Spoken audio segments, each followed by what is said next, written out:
What's up, Cavs Nation? The 2016 team is etched in history, but are the 2024 Cavs building something just as special?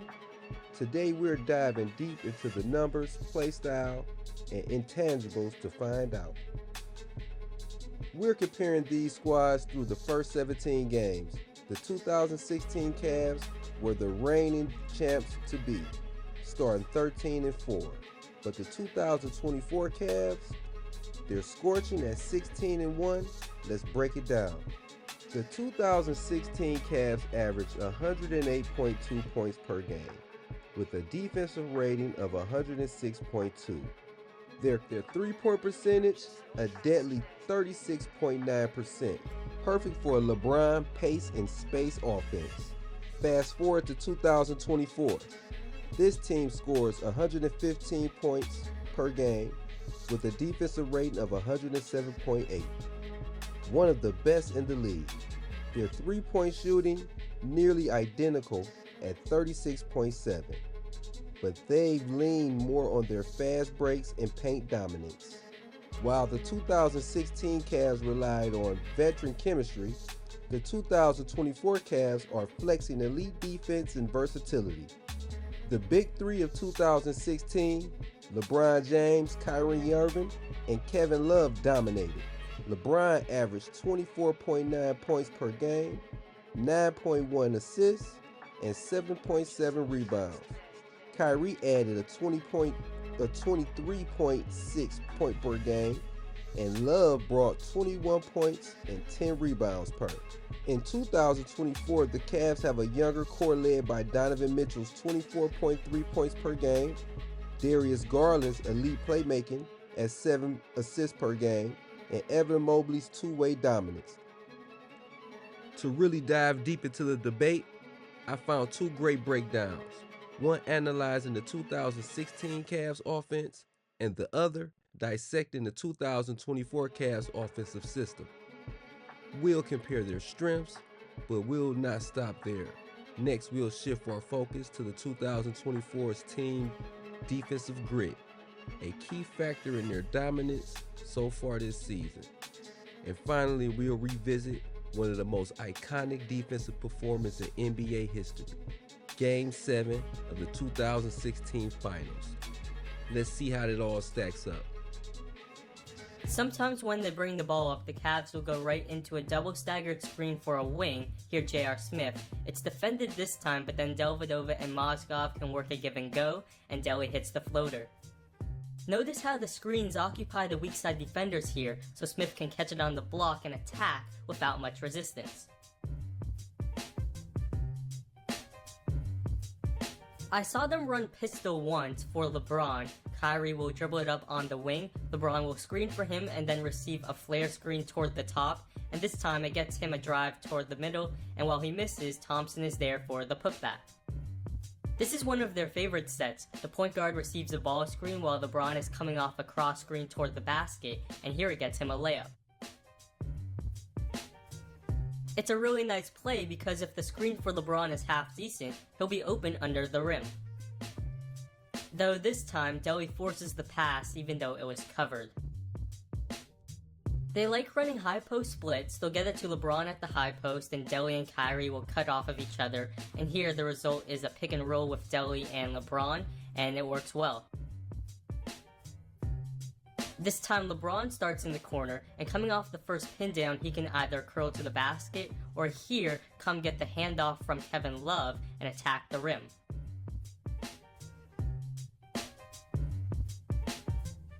I like this. They'll have J.R. Smith cut over the top as decoy, and then they'll get it to LeBron and have Kevin Love duck inside with the lane wide open. Nice pass by LeBron, and it's a dunk. Here's a variation they run to the same setup. Last time Smith was simply decoy, but here they'll try to get him on a backdoor curl. But first they have to get it to LeBron, but the Wizards do a nice job of denying this pass, so that stalls the offense. They don't have a good secondary option, and they have to take a tough shot.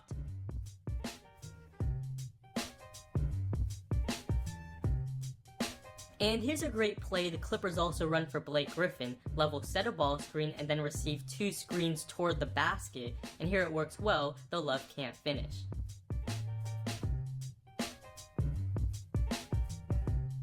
Again, they'll execute this play to perfection, though Love can't hit the gimme. This was a nice set as well. It simply looks like a LeBron post-up with Smith cutting through, but then they're actually setting up a screen for Smith to come back to the three-point line. That scrambles the defense here, and it gets Kyrie a driving lane. And I know this is Deli's favorite set. A few weaves on top before a ball screen between him and Thompson, and here he misses the floater, but Thompson is right there for the putback. But this was by far my favorite set of them all, as it involved the Cavs' 3 best offensive players. They'll get it to Love on top, and then Kyrie will set a back screen for LeBron, and Love, a great passer, finds him for the alley-oop. There are so many great options off of this, though tragically, I only saw them run it once. They also run a couple nice sideline out-of-bounds plays. Here's one where they'll set up a double drag screen with Love popping to the three-point line, and it gets him a good look here. Here's another one where LeBron will set a screen for Smith, but then Smith will turn around and set one for LeBron, and that gets him a drive toward the middle here. The initial action isn't effective here, so LeBron and Kyrie work a 2-man game, which gets a switch, and then Kyrie will get a ball screen from Love, and he can dazzle us from there.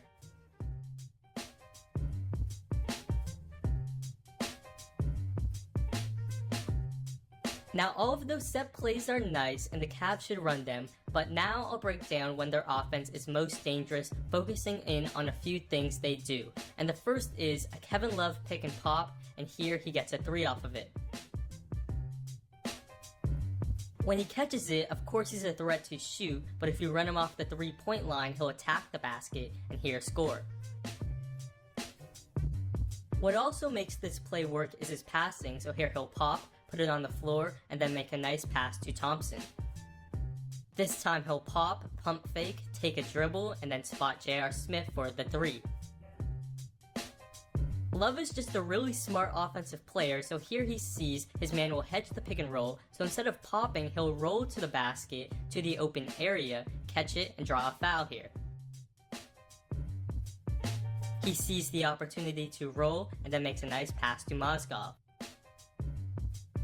He'll slip the screen and then find the open man on the kickout pass. Just him setting the screen makes an impact, as here Gortat will come higher than he'd like to hedge, which leaves the basket area vulnerable, and Irving takes advantage. And if the defense switches the screen, Love can post up a smaller defender, or here LeBron could take advantage of the switch, hitting a turnaround jumper. And just experimenting with different ball screen actions can be effective because of the Cavs' talent. So here Kyrie will screen for LeBron, and it works as James gets a driving lane. But maybe their best play is simply a LeBron pick and roll on top with 3 shooters spreading the floor, and LeBron can pick apart defenses with his passing.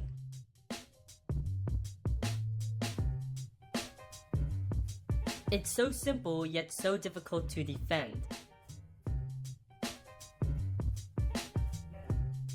If one defender strays too far from a shooter, LeBron will find that shooter. This is amazing by LeBron. Watch Taj Gibson. He's guarding a shooter in James Jones, but he has to bump down on the roll man. So the second he does, LeBron fires a bullet over to Jones for the open 3. And if no one strays from a shooter, LeBron will find the roll man. Now let's check out the secret sauce of this year's Cavaliers The team. Cleveland Cavaliers are dominating the NBA with an undefeated record and, more importantly, good vibes with the same roster but a new coach. While the Cavs don't throw a ton of passes compared to the rest of the league, they make the most out of them, ranking first in assist-to-pass percentage ratio. And it's not hard to identify what they're doing better than a lot of teams: cutting. Cutting opens up space. Like the old way of thinking was like, oh, doesn't cutting get away, getting away, but it actually creates vacuums and creates driving lanes. So it's a big point of emphasis for us. And to Coach Atkinson's point, cutting opens up three-point shots, but not just any threes, the coveted catch-and-shoot corner shots, and it's a primary reason why this team leads the league in three-point percentage. Typically, teams will run pick and roll on one side and just have the weak side shooters spot up and wait for the kick out for three. But watch what a 45 cut from the wing does to the defense. Kuminga must rotate to wait to stop a potential layup, and this in turn opens up Kuminga's man for the hammer pass and open look. The cut doesn't have to come from the weak side either. Watch LeVert's 45 cut, and the fake pass from Merrill sucks in the help from OG off the corner.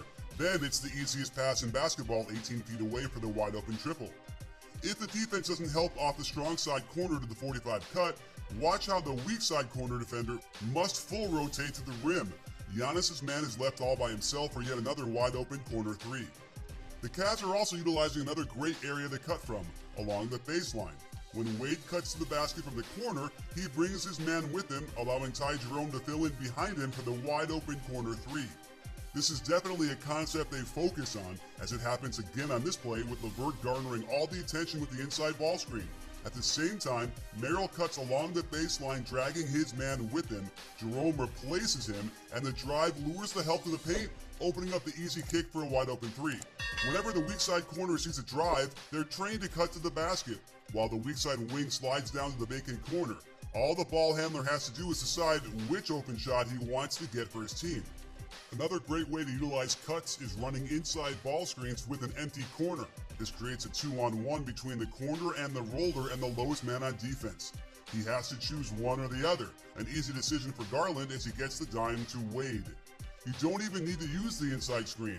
Ty rejects it to attack baseline. Okoro's man has to rotate over to help with the ball in the roll. And check how Cunningham is so used to players just standing in the corner waiting to shoot a three that he mindlessly closes out there despite Okoro already cutting baseline for the pass and the finish. Here's another good example when the strong side corner is empty. Duran is stuck handling two players coming at him downhill, and Cunningham must rotate over to offer support. Okoro again cuts to occupy his man, and Duran is left flailing on the nice delivery to Allen. When the Pelicans show the level of the screen, it forces Ingram to rotate to the midline to be able to stop Allen on the roll. At the same time, they're flare screening to make sure Mitchell is wide open in the weak side corner. Alvarado gets faked out by the no-look from Jerome, which allows Okoro to slip and cut to the basket for the score. And we get synchronized jumping from Zion and Allen as the low man is caught in a 2-on-1, with Allen always cutting when he finds himself in that corner. And here's more evidence that Allen will always cut from the corner because he's certainly not a threat to shoot the three, so when they put him in the corner to start, it usually means he's going to finish at the rim. Here they put Allen in the deep corner again on the weak side while running high pick and roll to the right. They know if they hit the short roll, it's Allen's man and has to rotate over to stop the ball. All he has to do is time his cut properly for another layup. This time they run the pick and roll towards his side with the shooter in the right corner. Wiggins is supposed to be the guy rotating but is afraid to leave LeVert, forcing Allen's man to rotate, and they get the same result. While Donovan Mitchell gets more headlines, it's clear that Darius Garland is the guy that makes everything go. And Mitchell agrees with this. This is who he is. You know what I mean? I feel like people just automatically forgot we live in such a recency bias world, and I hate it because this is who Darius Garland is. This is why he was an all-star. This is why he got paid what he got paid. You know, this is who he is. So, you know, for him, it's great to see him continue to be this guy that he's been even before I got here. One look at his on-off numbers compared to Mitchell's, and you'll see the numbers back this up, and it's not even close. He's been getting in on all the cutting action, and notice Mitchell's man won't help off of him on this backdoor cut, leaving the basket defenseless. And his cuts are opening up the other cuts that get his teammates involved and earning him more dimes. They're also cutting along the baseline a lot, knowing how much focus Garland pulls from the entire defense, and he's been finding them consistently. All eyes are on him as he darts into the paint. I love how he's under control, doesn't force it, and shovels a nice pass to the cutter for another easy layup. The crazy thing for the Cavs is that we know Mitchell will begin to play better, as we saw last night versus the Bulls. So, picture a world where the highest offensive rating of all time gets a jolt from their star just getting to normal production, and then they'll add sharpshooter Max Strus for more spacing and higher three-point frequency. Look out. Now let's move to the other side of the ball, where they're ranked 6th in defensive rating and 3 points per 100 better than last year's 7th ranked defense. With Evan Mobley and Jared Allen in the game, it makes it very difficult for players to get shots off near the basket. Just watch how Wiggins stops his drive and turns his back with the prospect of Allen rotating over.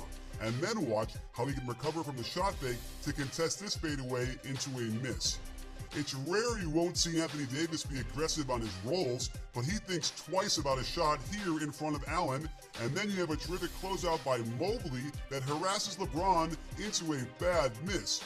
With both Mobley and Allen back there on this roll to Vucevic, he won't even consider the shot, instead throwing it away to Darius Garland. While Allen can jump out to the shooter, the Cavs don't miss anything by having Mobley zoning up behind him. He can then close out to Lopez with his long arms, convince him not to shoot an open shot, and watch how mobile Allen is in stepping in to steal the post-entry pass thrown from a terrible angle. The communication level is extremely high. Watch how they scram Garland out of there when he gets caught in a mismatch, and even though Allen gets beat easily by the backdoor cut from Curry, there's Mobley to pressure the pass into a turnover. And I'd shudder to think what Jackson Davis would have done with it anyway, with Allen closing fast. The numbers show that the Cavs are even better in the half court when just Mobley's on the floor. With his supreme length, he can dissuade shooters from actually shooting while giving them a nice cushion. There's another scram switch by Niang, and the energy we're seeing from Garland on defense is fantastic. There's no way Schroeder is going to shoot when he gets near the rim with Mobley switching onto him, and Mobley can then lurk in the paint to support his teammates. Karis LeVert's defensive energy has also been good as he rotates to take away the cutter before closing out to contest this three-pointer. Watch how Mobley just continually switches to basically zone up and stay as close to the midline as possible. There is nowhere for Io to go on this drive with Mobley waiting for him. Giddey also won't shoot this little runner with Mobley getting a hand up, and they're left with a drive into the paint and a great deflection from Mitchell. They're playing the second most zone behind only Miami, and it's a basic 2-3, and they almost never play it with both Allen and Mobley in at the same time. The guards can be aggressive on the perimeter, knowing if they get beat, they've got Mobley back there to contest the shots in the lane, and you have to put the ball 14 feet in the air to get it over his contest on this one. The guard and forward work in tandem when the ball is passed from the top to the wing, as Mitchell bumps LeVert down to the corner on the pass before the offense can attack. The extra advantage is that your center can now close out 25 feet to the shooter, something most big men don't do nearly as well as Mobley can. Here the forward bumps to the corner as soon as the guard can get to the wing. With Mobley moving over to the line of deployment, I don't blame the offense for feeling like there's nowhere to penetrate. Without a proper zone offense, Garland can be aggressive on the pick and roll, knowing it doesn't matter if he gets caught behind the play because Mobley is guaranteed to be there contesting shots with weak side rebounding also there. It doesn't change too much when just Allen is in either. The entire weak side of the zone gets over-aggressive after the ball, but they can afford to do that since Allen can move so well and block shots like this.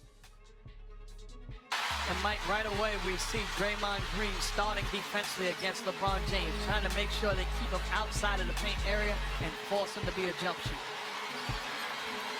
Green was not pleased with his performance in Game 6, said he was too tentative. It's Healy.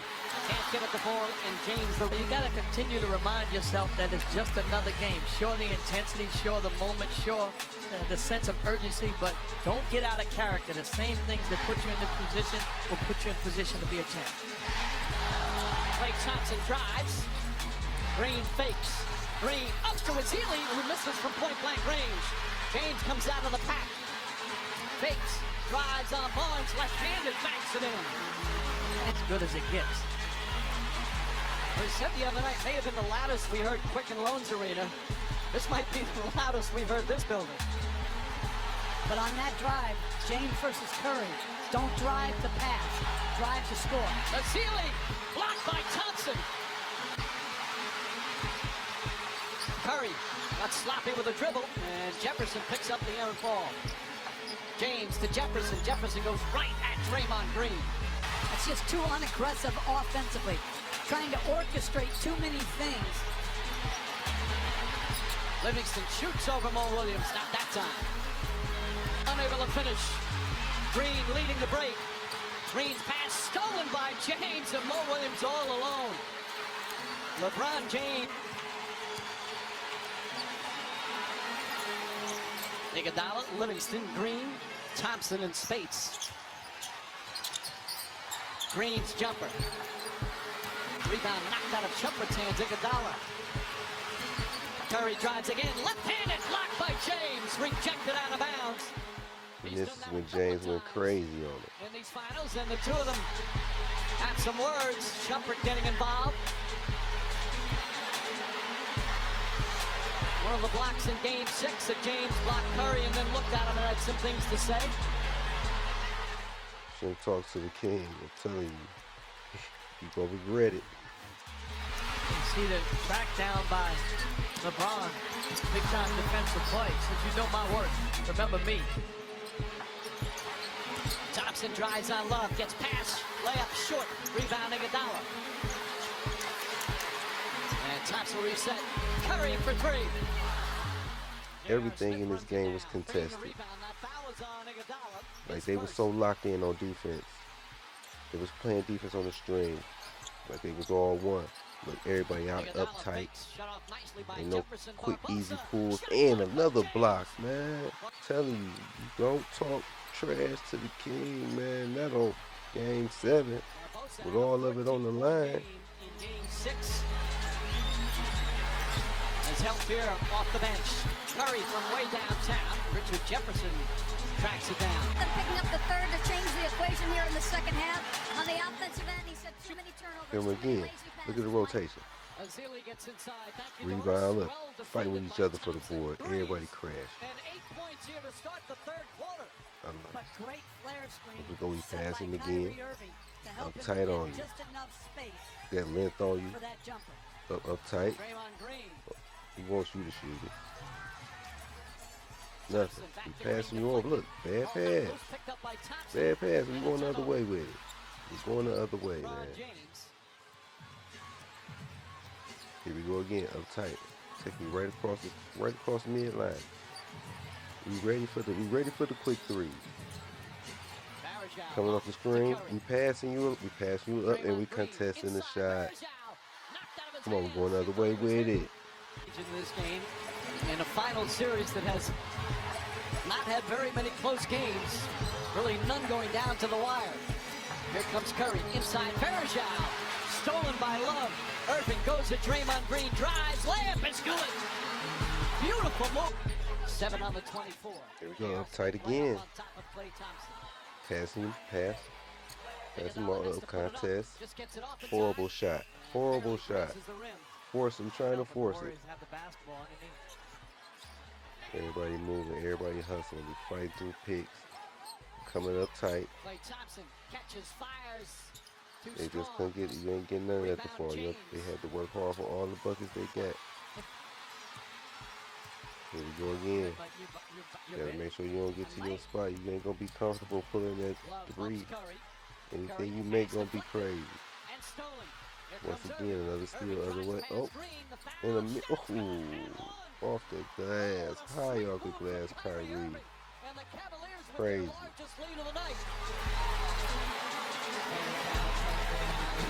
Careless basketball by Curry in the pick and roll. Good job by Kevin Love. And then the active hands to come up with the turnover. And Uncle Drew putting on a clinic in this third quarter. Takes the contact. How about the beautiful finish with the left hand?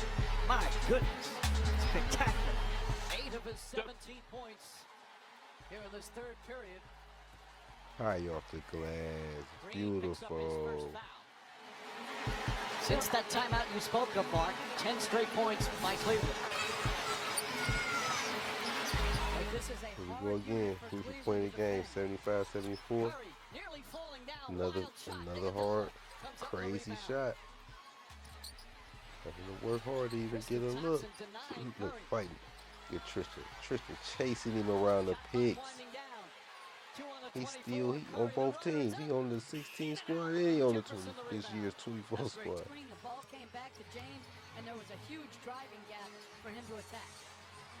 Steph Here we go. Curry on the bench Up for Golden tight. State to start this He quarter. Love locked in. It's Passing Livingston, him off. Thompson, Look at Barnes, Kyrie. Green, Look at and the effort Iguodala. Kyrie on the Back to taller man. Livingston. Great defense, Kyrie. Love grabs Good his rebound. Terrific Here we individual go, Shump. defense Shump. by Now it's my Iguodala. turn. I'm up tight on you. You gotta work. They was taking turns switching. Thompson Come on. wants it. We're gonna post up Kyrie Irving. Going down low. They trying to take advantage of Kyrie. But he wasn't going. He wasn't going. Here we go again. Switch. See, that was the adjustment right there. When they started switching on Golden State and they couldn't get free, it was over with. Everybody was guarding everybody. Whoever switches, that's yo, be man up. So they try to run that pick, then we switching. And we running out. Another run out contest shot. Beautiful. Great defense. Here we go. Chase down, blocked by LeBron. Wiped it off the glass. Play the game at this moment. Oh, high off the backboard. Needed that block, because if they would have got that shot, that would have changed the momentum of the game, and we wouldn't have came down to this.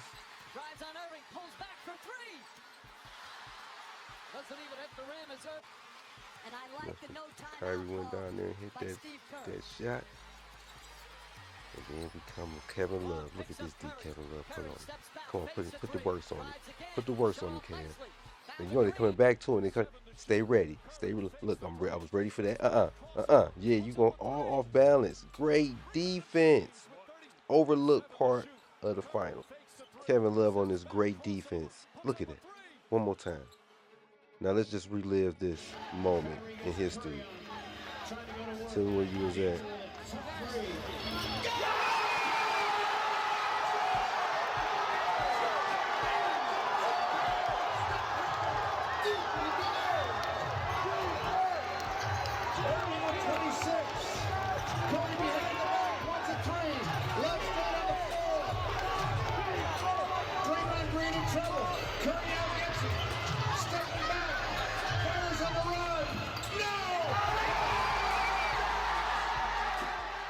Still gives me goosebumps. The 2016 Cavs were championship favorites from the jump, having lost the finals in 2015. Meanwhile, the 2024 team is building trust with the fans. Could this be the year they will claim their former glory? Do you believe the 2024 Cavs will surpass the 2016 team's legacy? Comment below. Both of these teams had incredible starts, but that 2016 Cavs team had an incredible finish. While this year's team brings youthful energy, depth, and if they continue on this trajectory, could they be the next championship squad for the city? Let me know in the comments. Do you think this year's team can match the history of the 2016 team? Seeing people here, man, like it's truly, it makes you feel appreciated. For one, I think the biggest thing is you want to give your heart and soul for the people that show up for you, especially since we landed here at 9 o'clock in the morning, which means they probably have to get up at like 7:38. You know, that in